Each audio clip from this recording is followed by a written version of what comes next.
Students, अब हम चलते हैं second chapter acid base salt. बहुत आसान चैप्टर है। कॉन्सेप्ट से शुरुआत करते हैं हम लोग। एसिड वो सब्सटेंसेस हैं जो एक्वस सॉल्यूशन में एच देते हैं या आइडियस की थ्योरी बोलते हैं इसको, और बेस वो हैं जो हाइड्रोक्सिल आयन देते हैं। ये एच आयन है जो वाटर के साथ में मिलके हाइड्रोनियम आयन बना लेते हैं H3O पॉजिटिव, और ये हाइड्रोक्सिल आयन देते हैं। ये कैसे टेस्ट में कैसे होते हैं, जो है सोर होते हैं, ये बिटर होते हैं। तो ये बेसिक बातें एसिड बेस के बारे में। अब एसिड बेस को हम लोग और भी इसकी टाइप्स की अगर हम बात करें तो हमारे पास में एसिड कैसे हैं, ऑर्गेनिक भी हैं और इनऑर्गेनिक भी होते हैं, जिसको मिनरल एसिड आप बोलते हैं। जैसे कि हमारे पास में HCl और H2SO4 एसिड, ये वो एसिड है ऑर्गेनिक जो एसिडिक एसिड जैसे हमारे जो बॉडी में हमारे मिल रहे हैं। अब इसको क्लासिफिकेशन इन दोनों को और भी कर सकते हैं कि जैसे स्ट्रॉन्ग एसिड ये बेस के साथ भी है, और वीक एसिड। स्ट्रॉन्ग एसिड वो होते हैं कि जिनका एक्वस सॉल्यूशन में कंप्लीट आयनाइजेशन हो जाता है। कंप्लीट आयनाइजेशन है यहां पर। और वीक एसिड वो एसिड हैं जिनका पार्शियल आयनाइजेशन होता है। अब ये बेस एसिड में भी मैंने बोला बात अप्लाई है, और ये बेस में भी हमारे पास में अप्लाई है। तो स्ट्रॉन्ग एसिड और स्ट्रॉन्ग बेस कौन है हमारे पास में, तो स्ट्रॉन्ग एसिड हम लोग यहां पे बोलेंगे HCl या HNO3, और पार्शियल हमारे पास में है एसिटिक एसिड। ये वीक एसिड है। और स्ट्रॉन्ग बेस को अगर हमें कहना हो तो हमारे पास में सोडियम हाइड्रोक्साइड। वीक बेस को हमने अगर बोलना है तो हमारे पास में है अमोनियम हाइड्रोक्साइड। तो स्ट्रॉन्ग और वीक बेसिड की इसकी जो है एक क्लासिफिकेशन हो गया। इसके अलावा स्ट्रेंथ के हिसाब से भी कि per unit volume aqueous solution में कितनी उसकी प्रेजेंस है, उसको फिर हम लोग बोलते हैं कंसंट्रेटेड एसिड, कंसंट्रेटेड और डाइल्यूट एसिड, इस तरह से बोल दिया जाता है। ये हो गया हमारे पास में। अब आता है कि एसिड बेस में कॉमन क्या है, व्हाट इज कॉमन। ये क्वेश्चन एक अच्छे क्वेश्चन की तरह से आपको मिलेगा। Common in acid and base, यहां डिफरेंट नहीं पूछ रहे हैं, कॉमन। तो दोनों क्या है, कोरोसिव इन नेचर है। दोनों क्या है, कोरोसिव इन नेचर है। जिस सरफेस पे गिरेंगे उसमें कोरोजन कर देंगे, डिटोरेट कर देंगे उसके सरफेस को, और दोनों में इलेक्ट्रिसिटी का कंडक्शन होता है। कंडक्शन ऑफ इलेक्ट्रिसिटी हमको मिलती है। ये दोनों में एक कॉमन चीज है। ठीक है, तो हमने कॉमन ये देख लिया क्या क्या कॉमन है, टाइप्स देख लिए कैसे होते हैं। बाकी नेचुरली अकरिंग सब्सटेंसेस, जैसे कि एसिड नेचुरली हमें कहां से मिलने वाला है। ठीक है, सिट्रिक एसिड या मेलिक एसिड, टार्ट्रिक एसिड, ये सारे एसिड्स के जो सोर्सेज हैं वो छोटी छोटी चीजें उसको आप लर्न कर लीजिएगा। एग्जाम के पॉइंट ऑफ व्यू से बहुत कम चांस होता है उसका कि जैसे जितने सिट्रस फ्रूट है वो क्या है, खट्टे हैं। ठीक है, अब इसके बाद में हमने जो बात करनी है, एक आता है कि एसिड को किस तरह से हैंडल करना चाहिए। डाइल्यूशन ऑफ एसिड, एक क्वेश्चन आता है डाइल्यूशन ऑफ एसिड। जान लीजिए ये एक एक्सोथर्मिक रिएक्शन है। कैसी, एक्सोथर्मिक रिएक्शन। तो हमको एसिड में वाटर डालना चाहिए कि वाटर में एसिड डालना चाहिए। तो हम याद रखेंगे कि जब भी हमने डाइल्यूशन करना है, ये है वाटर, इसमें ग्लास रॉड के हेल्प से यहां पर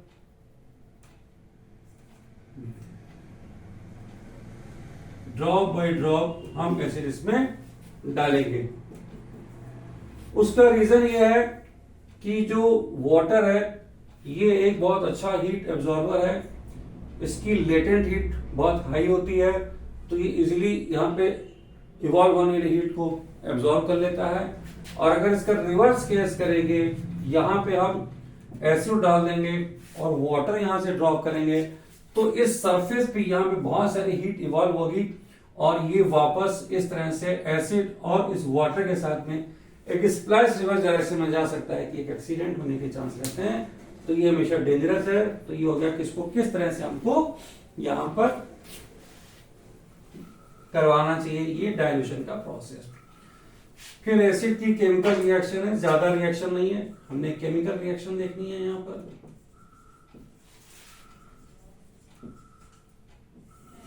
अभी हम पहले बता चुके हैं कि अगर मेटल्स की रिएक्शन हम एसिड के साथ में कराते हैं तो मेटल क्या करेंगे, यहां से हाइड्रोजन गैस को इवॉल्व कर देंगे, हाइड्रोजन को यहां से निकाल देंगे और जिंक, जैसे इस केस में क्या जिंक ने जिंक क्लोराइड को बना दिया। ठीक है, अब इसके साथ में जो मेटल की रिएक्शंस हैं, बहुत ज्यादा रिएक्शंस नहीं है। इन रिएक्शंस में हमको यहां पे देखना है कि क्या ये जो रिएक्शंस हैं इसकी जो एसिड्स की रिएक्शन हमारी एसिड की रिएक्शन हम देखेंगे Na2CO3, सोडियम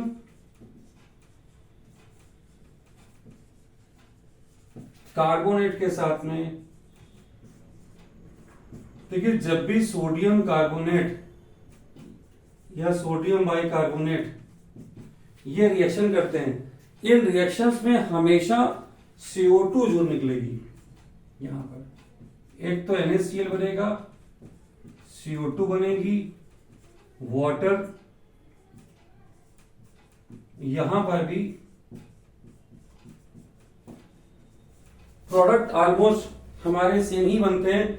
यहां पर ये सॉलिड है, इसमें इसको बैलेंस करना पड़ेगा हमें यहां पर, क्योंकि वाटर हमको जो है ये 2 है, ये 2 हो गया। ठीक है, एक NaCl हो गया, एक हाइड्रोजन यहां से, और ये दोनों रिएक्शन हमारी बैलेंस हो गई। तो ये भी दो एक रिएक्शन हमारी एसिड की एक अच्छी रिएक्शन, इंपॉर्टेंट रिएक्शंस हैं जहां पे इसको हमें करवाना होता है। अब इसके अलावा बेस कैसी रिएक्शन देते हैं। अच्छा, दूसरी चीज समझ लीजिए कि जो एसिड है, कुछ ऐसे कंपाउंड हैं जिनके साथ में भी ये रिएक्शन कर सकता है। ऑक्साइड्स जैसे हमारे जो मेटेलिक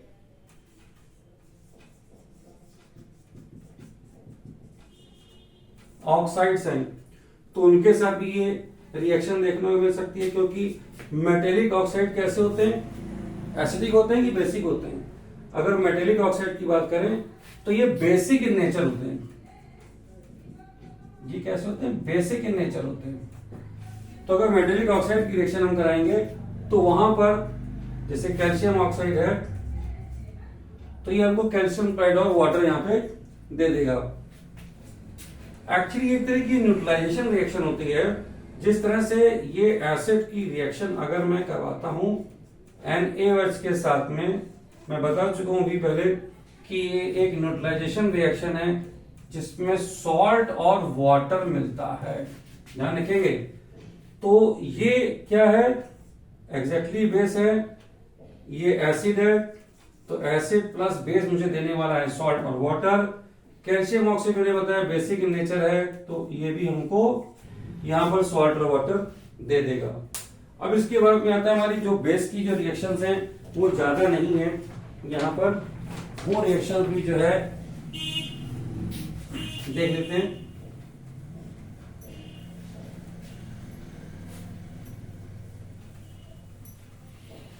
जिंक रिएक्शन हम देखना चाहते हैं NaOH के साथ में, तो यहां पे हमें मिल जाएगा Na2ZnO2 और हाइड्रोजन गैस यहां से इन्वॉल्व हो जाएगी। इसको कहते हैं सोडियम जिंकेट। ये खास तरह का कंपाउंड है जो मेटल के साथ में हम यहां पे इसकी रिएक्शंस को देख रहे हैं। ठीक है, तो ये बना देगा यहाँ पर सोडियम जिंकेट। केमिकल प्रॉपर्टीज हमने एसिड और बेस की देख ली। अब इसके बाद में बात करेंगे सॉल्ट की।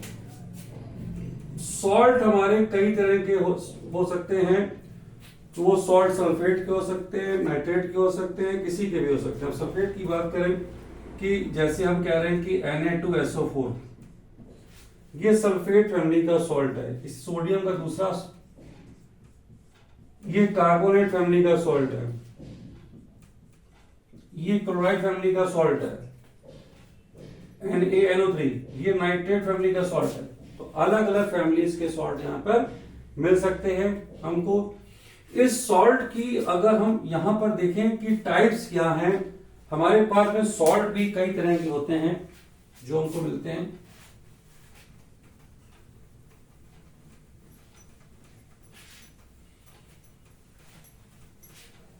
अब यहां मान लीजिए हम एक सॉल्ट बना रहे हैं NaOH और HCl के कॉम्बिनेशन से, तो सॉल्ट क्या मिल रहा है मुझे? NaCl। यहां पर अगर मैं यहां पर NaOH को, ये कैसा सॉल्ट हो जाएगा? ये न्यूट्रल सॉल्ट हो जाएगा हमारा यहां पर। अब इस NaOH को अगर मैं कंबाइन करता हूं एसिटिक एसिड के साथ में, तो यहां से जो सॉल्ट मिलने वाला है वो CH3COONA। ये सॉल्ट कैसा होगा? बेसिक इन नेचर होगा, क्योंकि यहां पे मैंने स्ट्रॉन्ग बेस को यूज किया है एक वीक एसिड के साथ में। तो इस सॉल्ट का जो नेचर होगा वो बेसिक इन नेचर होगा यहां पर। अब ये क्या था? ये स्ट्रॉन्ग बेस था। ये क्या था? स्ट्रॉन्ग एसिड था। अब इसी तरह से अगर मैं स्ट्रॉन्ग एसिड ले लेता हूं और वीक बेस ले लेता हूं, ये स्ट्रॉन्ग एसिड है, ये वीक बेस है, तो यहां एक सॉल्ट मिलने वाला है अमोनियम क्लोराइड। ये भी क्या कहते हैं हमारा जो है ये एसिडिक नेचर का होगा। तो यहां पर हम बता सकते हैं कि जो सॉल्ट हमें मिल रहे हैं वो किस नेचर के हमको मिल रहे हैं। वीक बेस और वीक एसिड से भी बनने वाले कुछ सॉल्ट, जैसे अमोनियम एसिटेट हमको मिल सकता है, और ये सॉल्ट भी हमारा कहते हैं न्यूट्रल की तरह ही कंसीडर होगा। अब इन सारे एसिड और बेसिक सब्सटेंसेस को समझने के लिए हमको चाहिए होते हैं इंडिकेटर्स। कैसे उसको हम लोग पता करते हैं? इंडिकेटर्स हमारे कई तरह के हैं हमारे पास में, ठीक है। तो चलते हैं इंडिकेटर्स को समझते हैं हम।